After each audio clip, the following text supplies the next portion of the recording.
అమ్మ, ద్వాదశ రాశుల వారందరూ కూడా ఈరోజు చేసుకోగలిగే సులభమైన పరిహారాన్ని తెలియచేయండి.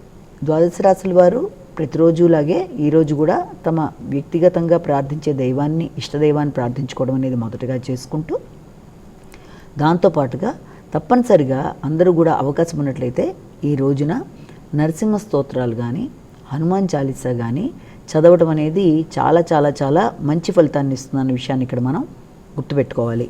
ముఖ్యంగా ఏది చేసినా కూడా అది మనకి గణపతికి సంబంధించిన శ్లోకాలు చేసినా కూడా మంచి ఫలితమే ఉంటుంది. కానీ ఏది చేసినా వెళ్ళగలిగితే దేవాలయం, ఏదన్నా హనుమంతుడి గుడికి కానీ నరసింహస్వామి దేవాలయానికి కానీ వెళ్ళడం అనేది, ఒకవేళ వెళ్ళలేకపోయినా ఇంట్లోనే ఉన్నా చేసుకోగలిగిన వాళ్ళు ఈ యొక్క స్తోత్రాలతో పూజా కార్యక్రమాలు చేసుకోవడం, ఒకవేళ చేయడం కూడా కాదు అనుకున్న వాళ్ళు కనీసం వినడం వల్ల ఫలితాలు అనేవి చాలా చక్కగా ఉంటాయి.